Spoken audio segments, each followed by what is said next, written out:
Welcome to section 10.3, Arcs of a Circle. Today we move beyond our discussion of chords and talk about different measurements of circles. First definition is an arc. An arc consists of 2 points on a circle, and all points on the circle needed to connect the points by a single path, meaning we can't move in different directions. So we have a point right here at the beginning and a point here at the end. Every point in between, if I connect them out, I get one type of arc. I could go in the opposite direction.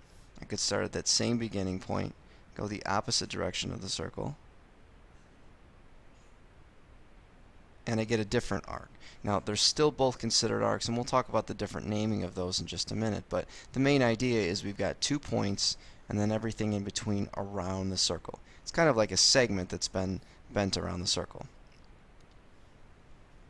A central angle is an angle whose vertex is at the center of a circle. What that means is that the corner, the place where the 2 rays are going to meet, is right at the center. Right here's our central angle.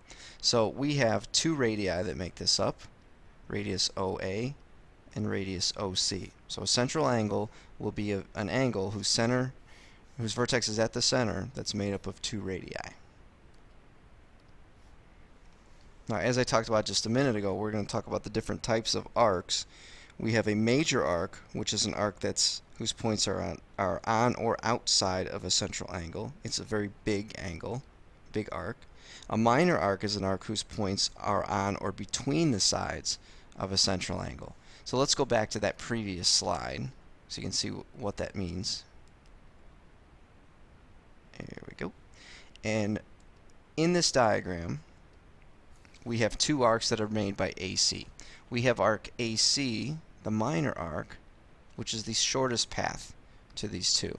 Now, generally speaking, when we name an arc, we're going to use 2 letters. So I could call this, and I'm going to use a different color than green. I'm going to call this arc AC. And that's my minor arc. Minor arcs, again, are written with 2 letters, and we have that little arc symbol above it. I could go the opposite direction though. We'll do this one in orange, and I'm going to go in this direction. It's a very large arc. That's my major arc. And generally speaking, I'll actually need a 3rd point, so I'm going to put another point here. I'm going to call that one B. And if I were to label this arc, the major arc, I'll call it arc A, B, C. And again, I've got that arc symbol over there, but a usual tip-off is going to be that the major arc will have 3 letters, but you have to make sure that it is actually bigger than 180 degrees. We also have semicircles, and semicircles, as the name suggests, semi is half. It's half a circle. It's an arc whose endpoints are the endpoints of the diameter. So here we have our diameter right here, goes through the center of the circle. The endpoints of that form the semicircle. You just kind of trace around. And again, we know that the radius will be half of that semicircle. So how do we find the measure of arcs? Well, again, there's a lot of different types of arcs that we have, but the main ones we're talking about today are the minor arcs and the major arcs. If you're given the central angle, the minor arc and the central angle will have the same exact measurement. They're both measured in degrees. So in this particular example, we have an 85-degree central angle. Our minor arc is the same exact thing, 85 degrees. Now, if you think about what a circle adds up to, all the degrees in a circle add up to 360 degrees.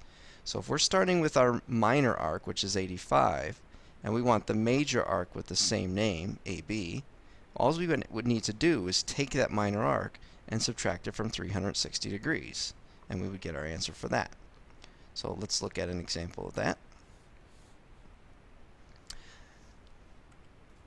Oops, there we go, major arc. So we have 95 degrees right here. This is our minor arc. And what I want to do is I want to find not only my central angle, but I want to find out what my major arc is going to measure as well. So if I've got 95 degrees, this is my minor arc. My central angle is going to measure the same exact thing, 95 degrees. Now from there, I can find my major arc by taking that 95 away from 360. So the measure of arc ACB, and notice again I'm using the 3 letters to denote a major arc, is going to be 360 minus 95, which will give me 265. So that's my major arc. Alright, now I skipped over something. I want to go back to it with semicircles. Here we go.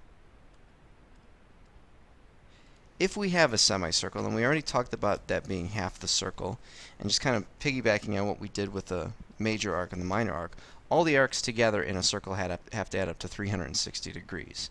So if we have a semicircle, again it's the endpoints or the diameter, that's going to divide the circle into two equal regions. So each of those regions are going to be 180 degrees.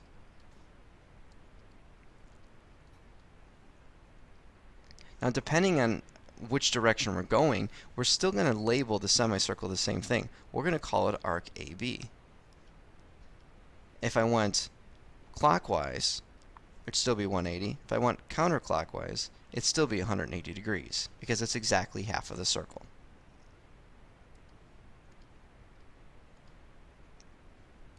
So tomorrow what we're going to actually look at are how do we actually, or on Tuesday actually, we're going to look at how do we take this information and apply